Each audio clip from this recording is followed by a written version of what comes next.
was going to go after him, and a lot of people had to go in hiding at around that time. So those were very repressed times in Brazil. So some people that were in contact with Moda at the time claim that that was the reason why he took the book out of circulation, because he had to sort of, back off and for fear of persecution, which was very common to people that held, ideas contrary to the regime at the time in Brazil. And back in the late 90s, somewhere around 97, we got a copy of the book from Euclides Lacerda, who was, whom we were working with at the time in Brazil. He was a Moda student back in the day, and he had a copy of that book. So I said, I'm going to go ahead and translate that into English.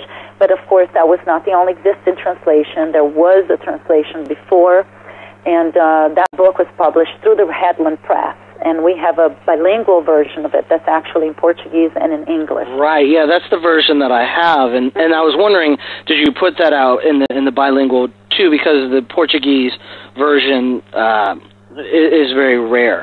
Mm-hmm. Oh, yes, it's extremely rare. That's the reason why. And also because we were thinking, we were working with Brazil also, and we figure, this book will have a validity to, different, for Brazil and for the U.S., or for American English-speaking audiences, let's put it in general. And Portuguese-speaking audiences, I cannot limit myself to Brazil, but let's say Portugal and Angola and Cabo Verde, places where Portuguese is spoken, and it's very exciting because I just learned that our brothers and sisters from Poland, who have a temple in Poland, they have translated this book into Polish.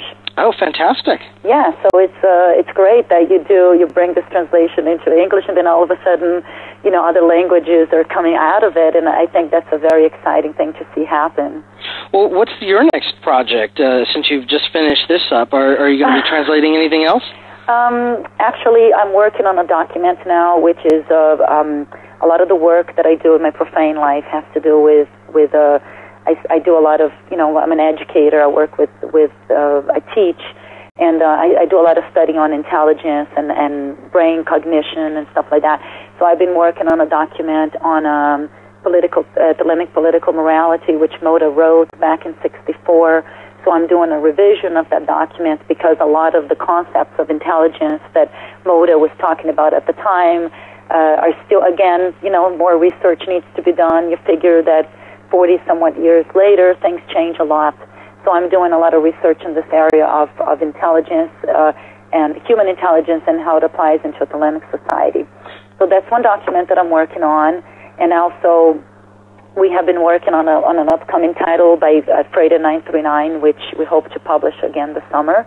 And that title will be named Magic Revised by Freda 939. So we're hoping to have that one out sometime in August or September. Now, the Holy Order of Rahu Kuwait, they have locations worldwide, isn't that correct? Mm-hmm. Yes, we do. And they're also actively doing a lot of other publications. I'm looking in the back here of the Astral Attack and Defense, and it's got a number of books listed, including German and Polish versions of Liberal and other things. So it's very active in its publishing.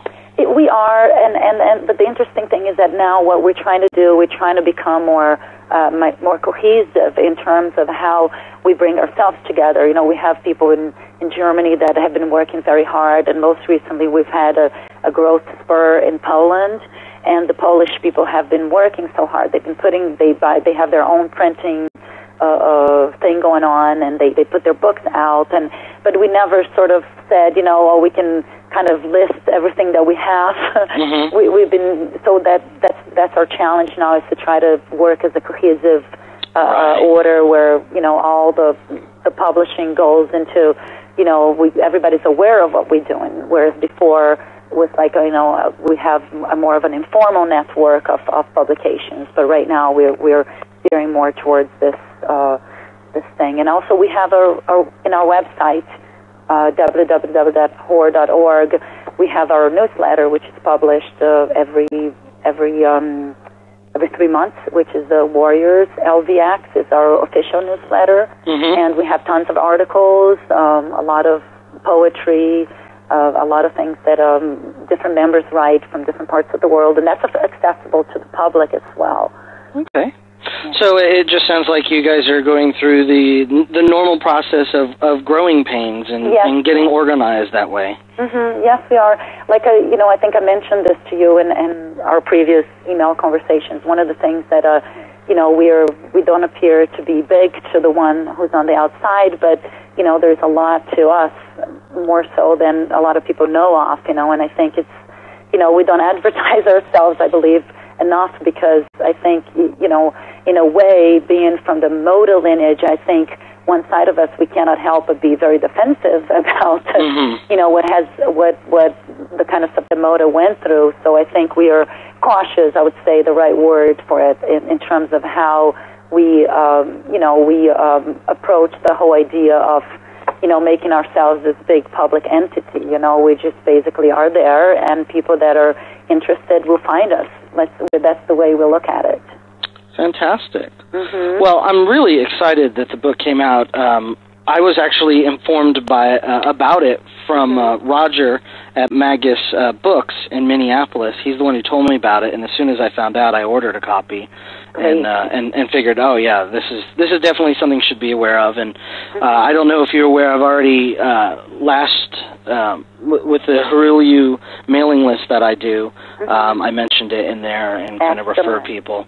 So I'm just really excited to see it coming out, and I encourage you all to keep doing the work that you're doing and keep producing. It's fantastic. Thank you very much. Well, keep an eye on our website. Like I said, we have a book coming up in the fall by Freda 939, and and we're trying to keep our lineage going, keep Marcelo Moda's work alive, and I think if he were alive today, he would be still doing a lot of work. He was extremely prolific in his writings, and I think one of the things that Freda 939 says in his preface is that, in spite of the resentment that surrounds the work that Moda did, and we are, as an order, are trying to say, it's not about that. We're out there, and we're very friendly people, and we're just there to contribute to Thelema in general, and be friends with, whoever wants to come to us. Like I said, we're very accessible.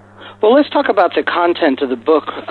So there's a number of prefaces. You have one, and then Ray Eels has one, and then you translate Moda's editorial or introduction, and then he goes in. Now, in the beginning, the first 4 chapters is, according to the introduction, it seems to be based on Dion Fortune's work. Yes. And that's one of the reasons when I mentioned to you that it took me 5 years to get this book out, is that one of the things that when I first presented the manuscript to Freda 939, he read it and he said, this is too much like the first 3 chapters. He said, this is too much like Dion Fortune's work. I'm not going to go there. And then I kept saying, oh, please get past the 3rd chapter and the 4th chapter, and you're going to see that it's not the case. Okay, and then finally, it took me a long time to convince him, and then finally he said, yes, I can see there's so much value to this work. I will give you some background of how things work in Brazil, and I would say in Latin America in general. Basically, a lot of times, at the time that Moda wrote this book, this was during the military dictatorship, and there were very few books available in Portuguese on the subject. And Moda was trying to shed the light on magic in the Western magic tradition in a way that had never been thoroughly discussed before, and to the public in an open way that Moda proposed to do with this book. So in Latin America, very often, this is by all means not plagiarism. It's just a cultural thing. People have the tendency, and if you live there, if you know anybody that's from there, or if you read anything, there is this tendency to take the work that is existing and sort of like paraphrase it and make it into something that is accessible to the local audience. Okay? Like, this is just the tradition. That is something that happens there. And even Moda himself, when one of his conversations with his students, back in, I believe in 1980, EV in Tennessee, one of the things that he says is that Astro Attack and Defense is very similar to Dion Fortune's, if you take the Unfortunatus Christism out, like Astrotech in Defense is similar to that.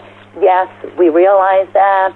The first 3 chapters, there's a lot of paraphrasing going on. However, the validity of the book does not diminish because of this. First of all, because that's just 2 or 3 or 4 chapters. And it's only like out of 50 pages. And second, the fact that it was done in Brazil at the time, you have to keep in mind the audience that he was looking at. He wasn't looking at publishing this in the United States, in English. He was looking into publishing that in Brazil at the time. So for people in Brazil, my brothers and sisters in Brazil, they always say this is Moda's best work in Portuguese. Mm-hmm. He did such a huge favor to the Portuguese language by coming up with this. And as a matter of fact, the Unfortunatus book, as far as I know, and I've done recent research, does not exist still in Portuguese. Mm-hmm. So Moda took some of that, translated, used his own anecdotes, and then built upon it to get into the parts that are originally, just pretty brand new material. From that point on, pretty original.